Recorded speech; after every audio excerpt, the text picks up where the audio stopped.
Segunda de Timoteo 4, del 1 al 5. Amén. Padre de la gloria, te alabamos, Señor, te bendecimos y te glorificamos. Te damos gracias por este espacio que nos brindas para aprender de tu palabra. Permite que esta palabra que hoy vamos a estudiar haya cabida en nuestro corazón y que nuestros corazones sean terreno fértil. Reprendemos, oh Padre Celestial, al enemigo que quiera arrebatar esta palabra. Hoy nosotros declaramos esta palabra viva en nuestro ser, en Cristo Jesús. Amén.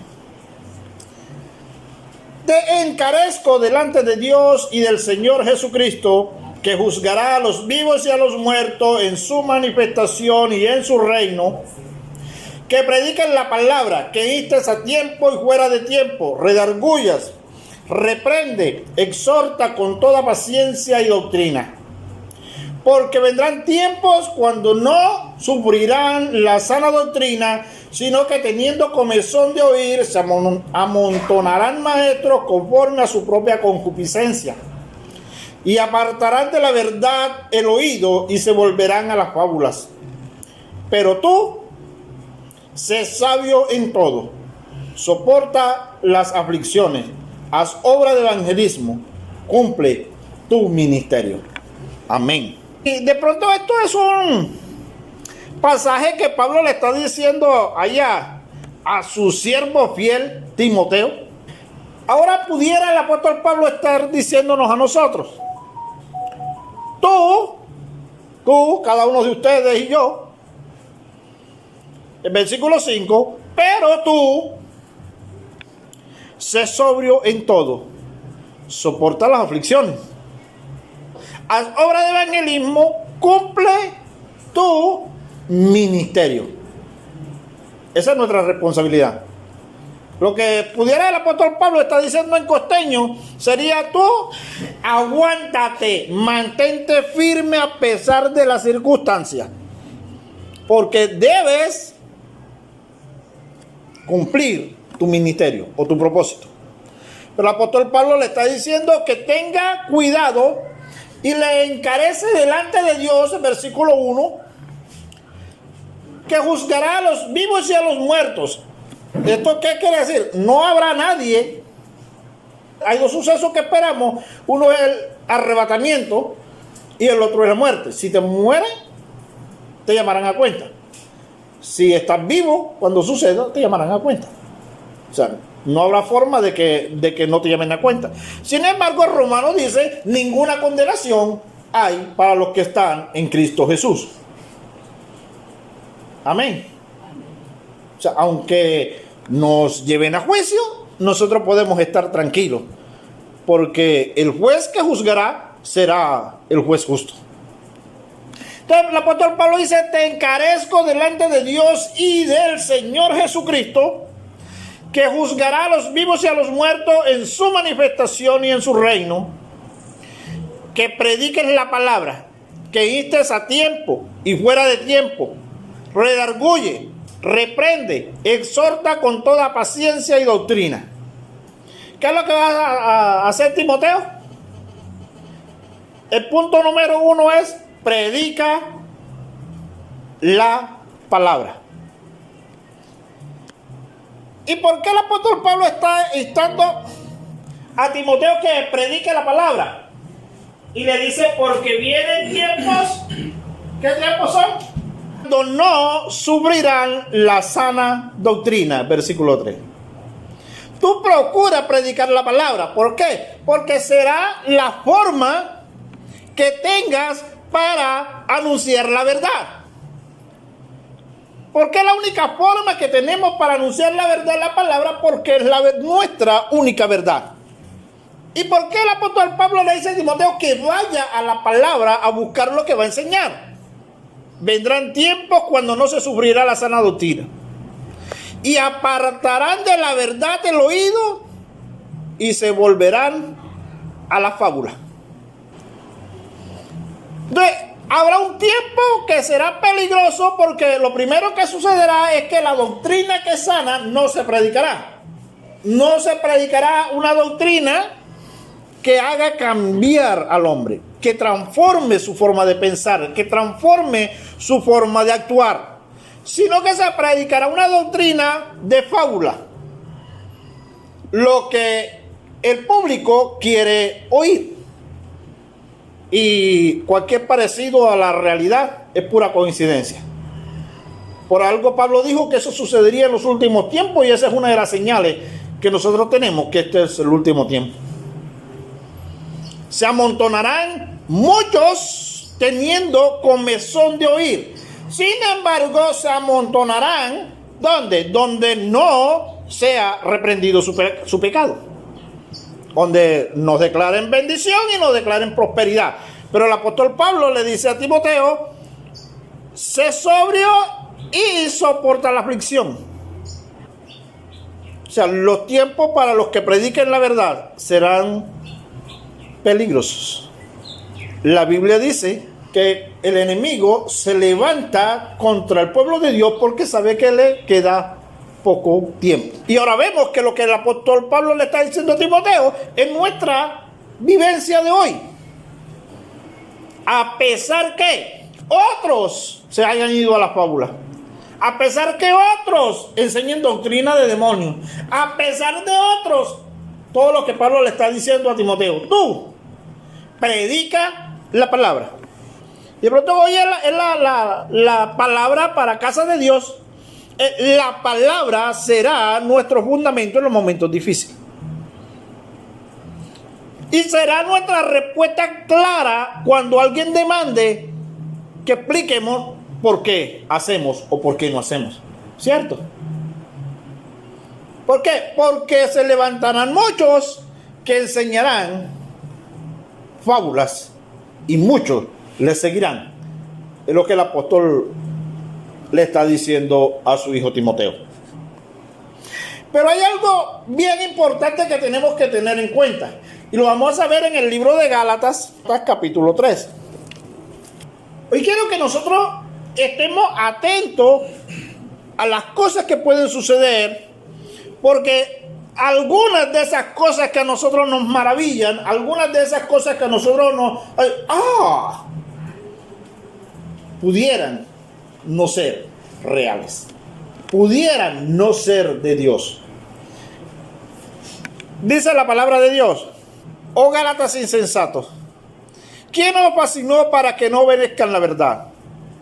A vosotros, ante cuyos ojos Jesucristo fue ya presentado claramente entre vosotros como crucificado. Esto solo quiero saber de vosotros: ¿recibiste el Espíritu por la obra de la ley o por oír con fe? ¿Tan necios son? Habiendo comenzado por el Espíritu, ahora vienen a acabar por la obra de la carne. ¿Tantas cosas han padecido en vano? Si es que realmente fue en vano.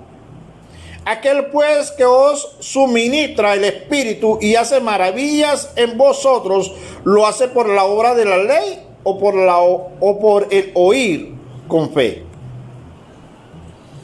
Hay una situación en Galacia, en la iglesia de Galacia, los hermanos de Gálatas, y es que estaban firmes en la fe, pero alguien los fascinó. Si buscáramos una palabra para decir fascinó, en el contexto en que fue escrito griego, embrujar fuera una palabra más correcta.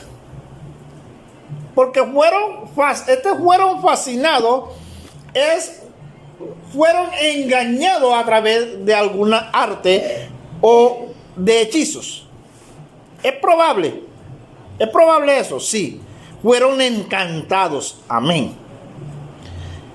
Y pudiéramos leer entonces: oh Gálatas insensatos, ¿quién os encantó para no obedecer a la verdad? ¿Cómo se descuidaron al punto que pudieron dejar de ver la verdad y se fueron a la fábula? ¿Por qué es tan evidente o tan necesario que nosotros sepamos que no todo lo que se dice que es de Dios, es de Dios? nos hemos acostumbrado a querer que la gente nos diga lo que nosotros queremos oír, que es probable que pudiéramos estar escuchando doctrina de demonios y profetas que no profetizan de parte de Dios, aunque ellos digan que lo están haciendo de parte de Dios. Amén. Y vamos a buscar en el libro de Hechos, capítulo 8. Vamos a leer del versículo 9. Y entonces vamos a ver que esto es común desde los tiempos de Jesús. En Samaria había un señor que se llamaba Simón, que antes ejercía la magia en aquella ciudad y que había engañado a la gente de Samaria haciéndose pasar por algún grande. Quiero parar allí.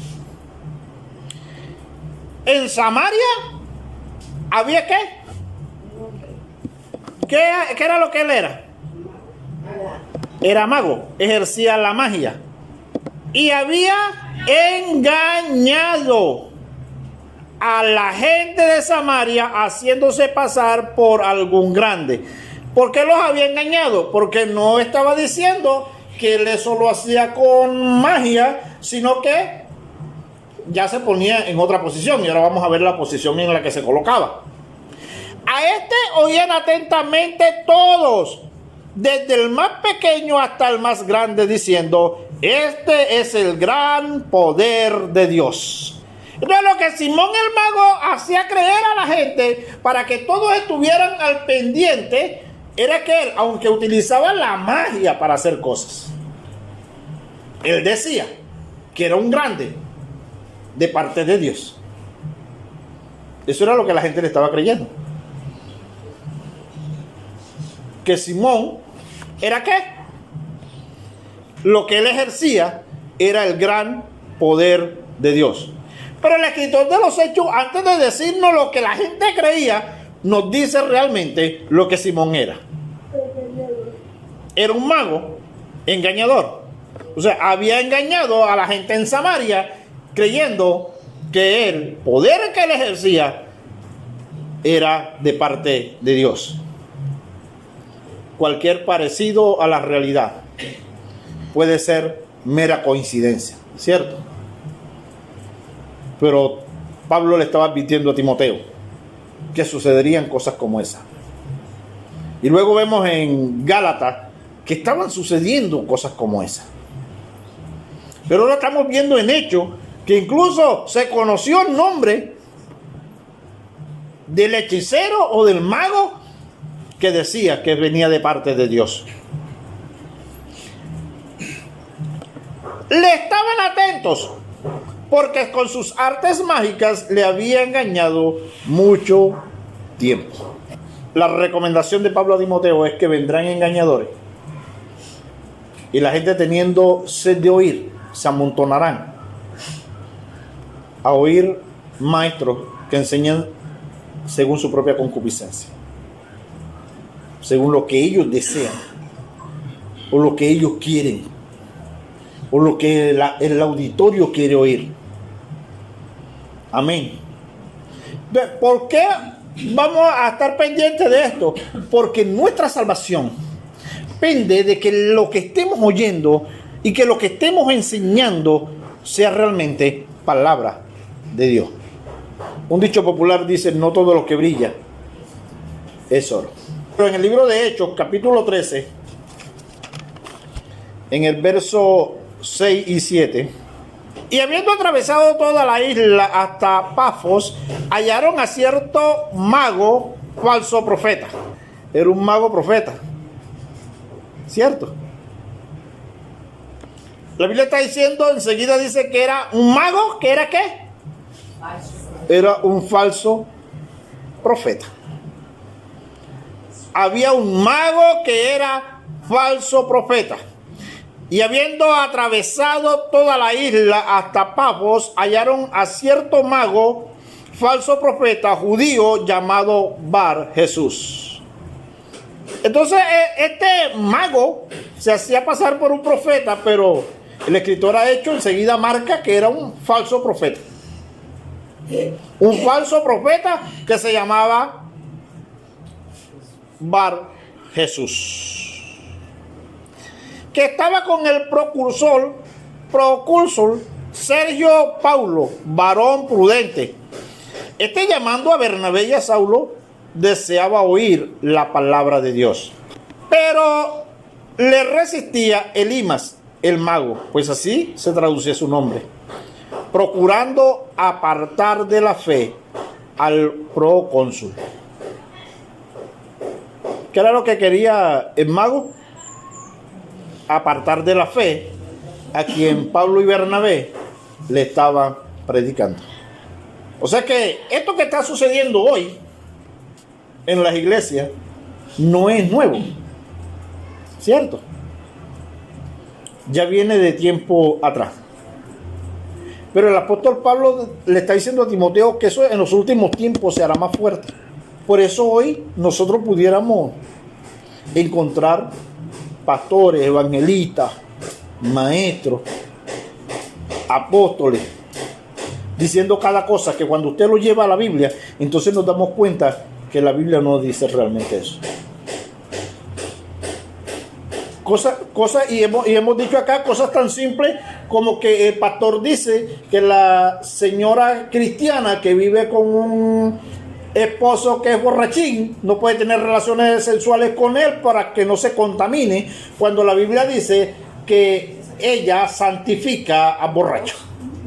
Es todo lo contrario de lo que la Biblia dice. Y si ponemos en tela de juicio lo que el pastor dice y lo que la Biblia dice, yo creo que el Espíritu Santo tiene más razón que el pastor. Uno de los dos debe estar equivocado. Y yo siempre he creído que Dios siempre tiene la razón. No sé, cada uno puede creerle a quien quiera, ¿verdad? Nosotros acá hemos decidido creerle a Dios. Lo que Él dice es la verdad. Entonces estamos viendo que el apóstol Pablo está a Timoteo que enseñe la palabra. Amén. Entonces la magia o las artes mágicas o Satanás con sus secuaces también tienen ministro. Si Satanás se disfraza como ángel de luz, dice el apóstol Pablo, ¿creen ustedes que sus seguidores no harán lo mismo? No tiene lógica creer que no, que solo él se puede vestir de ángel de luz. ¿Cierto? Entonces, los seguidores de Satanás, sus hijos, también van a tratar de hacer lo mismo. Porque hijo de tigre sale pintado. De tal palo, tal astilla. ¿Cierto? Entonces no podemos creer que siendo Satanás, yo siempre recalco, Satanás no lo echaron de los cielos por bruto. Él lo echaron fue por malo. Entonces nosotros no podemos hacernos creer a nosotros mismos que Satanás está sin hacer nada. Que está quieto sentado ahí sin hacer nada. Está tratando de influenciarnos a través de los medios. Está tratando de influenciarnos a través de los líderes religiosos. Por eso ustedes no pueden confiar de lo que yo le predique. Ustedes no pueden creer que lo que yo les estoy diciendo es verdad a menos que lo verifiquen en la Biblia y se convenzan que la Biblia dice eso que yo les estoy enseñando. Porque en cuanto yo procuro, yo enseño lo que la Biblia dice. Pero no estoy exento de que un día profetice en parte de Satanás. Sí, ¿verdad? Fue lo que le pasó a Pedro. Acababa de decir, tú eres el Hijo del Dios Altísimo. Y Jesús le dijo, bienaventurado eres, Pedro, porque eso no te lo reveló ni sangre ni carne, sino mi Padre que está en los cielos. Pero el día siguiente Jesús le estaba diciendo, apártate de mí, Satanás, me eres estorbo. No tiene lógica, ¿cierto? Pero eso sucede.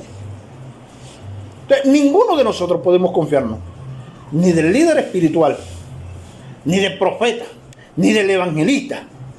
De nadie podemos confiarnos con referencia al evangelio, porque nuestra salvación está en riesgo. Los hermanos de Berea, ¿qué hacían? Oían a Pablo y luego que iban a la casa verificaban si lo que le habían enseñado era verdad, si estaba de acuerdo a lo que las escrituras decían.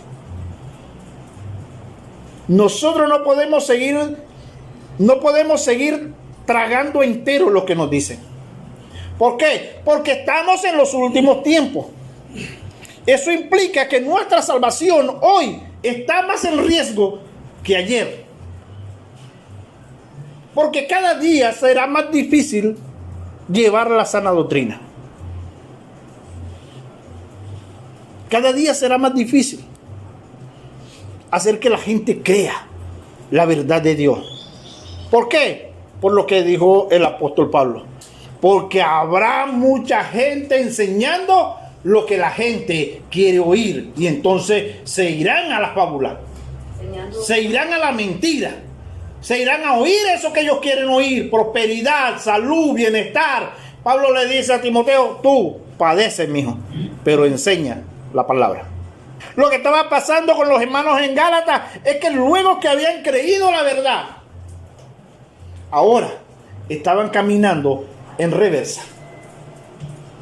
Ahora ya no estaban avanzando en el evangelio, ahora estaban retrocediendo en el evangelio.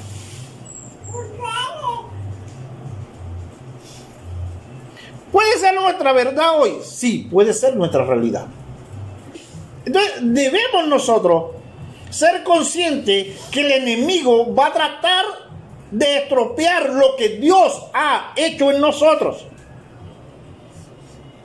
Y no es que la palabra no haya hallado cabida en nosotros. Sí ha estado en nosotros. Pero hemos sido un terreno no fértil. O hemos sido el terreno que está en el camino. Fácil para el enemigo arrebatar la palabra. Es lo que explicó Jesús de la parábola del sembrador. Una semilla cayó en el camino, vinieron los pájaros. Se la comieron. Cuando preguntaron eso, ¿qué significa? Son esos cristianos que aceptan la palabra con gozo, pero el enemigo logra arrebatársela y se acabó el gozo. Y hoy estamos gozosos, pero mañana amanecemos. Hoy levantamos las manos, vamos a confiar en Dios, de ahora en adelante seguiremos confiando en Dios. Y llegamos a Mara. Sí, ¿verdad? Fue lo que le pasó a Israel. Pasan el Mar Rojo con gran autoridad. Dios abre el Mar Rojo. Pasan el Mar Rojo y cuando están del otro lado hacen una fiesta. Y las mujeres sacan los panderos y banderas y empiezan a correr y a declarar: Jehová, no hay nadie como Jehová. Que se preparen nuestros enemigos porque Jehová está con nosotros y los destruiremos. Nadie podrá hacernos frente porque Jehová está con nosotros. Nosotros somos su pueblo y Él es nuestro Dios. 3 días después de esa fiesta, en el desierto estaban apurados con sed, sin agua. Y llegaron a un lago y la bendición, por fin un agua. Todito chuc, chuc, chuc, al agua, y el agua era amarga. Se les olvidó que hacían 3 días Jehová había abierto el Mar Rojo para ellos. Y ahora era un simple charco de agua amarga. Y enseguida empezaron a decir: para eso nos traíste aquí, para matarnos de sed. Y de pronto en nuestra situación, de pronto hemos recibido la palabra en algún momento con gozo. Pero cuando viene la circunstancia, no decimos como David: Jehová estuvo conmigo cuando peleaba con un oso, Jehová estuvo conmigo cuando peleaba con un león, y hoy tú serás como uno de ellos. Pablo está diciendo a Timoteo: tú predica la palabra, afiánzate en esa palabra. Y padece, pero afiánzate en esa palabra. O sea, ¿quién le prometió que no iban a tener problemas? Nuestra situación lo que tiene es un Dios que la soluciona. Amén. Y los problemas seguirán viniendo, pero eso no nos vencerá. Y es lo que enseñamos en Casa de Dios. Las dificultades a los miembros de Casa de Dios no vienen para derrotarlos, vienen para incrementar su fuerza. Para eso llegaba el oso a la majada de David. ¿Algún día ustedes han oído otro cuento donde los osos atacaban la majada de las ovejas? No solo a David, porque era él quien necesitaba ser entrenado para pelear con Goliat y los otros gigantes. Cada vez que usted tenga una dificultad, no la vea como el problema que lo va a derrotar. Véalo como la oportunidad que Dios va a tener para mostrar su gloria. Y Dios mostrará su gloria. Porque cuando nuestras fuerzas se acaban, entonces Él coloca sus fuerzas, Y el apóstol Pablo dice, entonces hoy es que he entendido que cuando yo soy débil, entonces es que soy fuerte, porque Jehová pelea por mí. Para que nos llevemos para la casa. La palabra de Dios es la verdad. Los hombres pueden decir cada cosa. Pudiéramos decir cada loquera. Solo Dios es veraz. Sea el hombre mentiroso y sea Dios veraz por los siglos de los siglos. Eso es lo que la palabra enseña. Confiemos en Jehová, que Él no nos defraudará. Nuestros amigos nos defraudarán. Nuestros familiares nos defraudarán. Nuestros líderes religiosos nos defraudarán. Pero Dios ha dicho, yo estaré con ustedes hasta el fin del mundo. Y eso es una gran verdad. Dios está con nosotros como poderoso gigante. Por tanto, los que nos persiguen tropezarán. Tendrán que tropezar. Tropezarán. El Señor les bendiga.